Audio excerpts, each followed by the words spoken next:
Pernah kepikiran nggak sih kalau uang kertas yang kita pakai sekarang itu kecil, ringkas, dan gampang dilipat? Tapi tahukah kamu, uang kertas zaman dulu ternyata ukurannya bisa segede kertas A4 atau bahkan lebih besar lagi? Serius? Nah, di video ini, kita bakal bahas sejarah dan ukuran uang kertas dari berbagai zaman. Siap buat nostalgia atau malah kaget-kagetan? Yuk, kita mulai. Jadi, cerita tentang uang kertas dimulai dari Tiongkok kuno. Pada masa dinasti Tang sekitar abad ke-7, uang kertas pertama kali muncul, tapi ukurannya itu loh, luar biasa besar.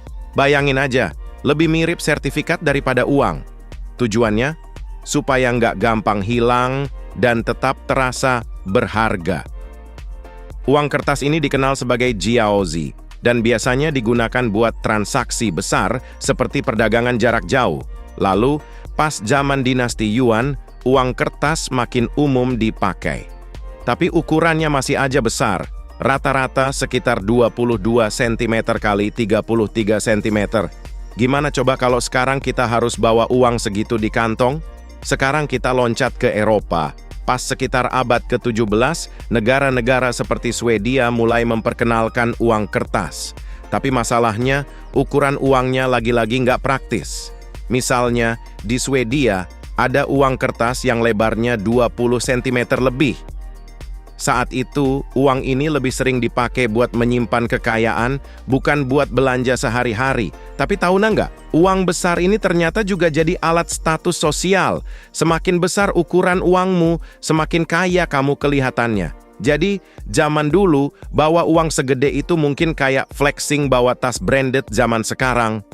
Nah, kalau ngomongin Indonesia, uang kertas pertama kali diperkenalkan pada masa kolonial Belanda. The Javasche Bank mengeluarkan uang kertas yang juga nggak kalah besar. Contohnya, uang 25 gulden di awal abad ke-19, ukurannya sekitar 16 cm kali 24 cm. Tapi kenapa ukurannya besar? Selain buat menunjukkan keaslian, uang besar itu dianggap lebih susah dipalsukan. Apalagi dulu belum ada teknologi canggih kayak watermark atau hologram.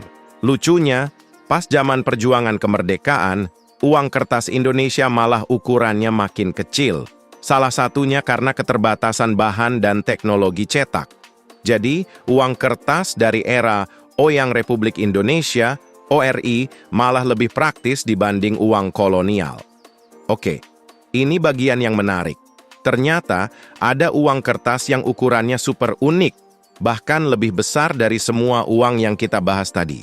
Contohnya uang kertas 500 peso Filipina dari tahun 1940-an, ukurannya hampir sebesar kertas legal. Fungsinya lebih buat transaksi resmi seperti pembelian tanah atau properti. Dan tahu nggak, di era modern ada juga uang kertas raksasa buat tujuan koleksi. Salah satunya adalah uang kertas 100.000 peso dari Filipina yang dikeluarkan pada tahun 1998. Uang ini ukurannya 35 cm kali 70 cm. Tapi ini bukan buat transaksi sehari-hari, melainkan cuma buat peringatan khusus. Pertanyaannya sekarang, kenapa sih uang kertas zaman sekarang ukurannya kecil dan seragam? Jawabannya sederhana, efisiensi. Semakin kecil uang kertas, semakin mudah dibawa dan disimpan.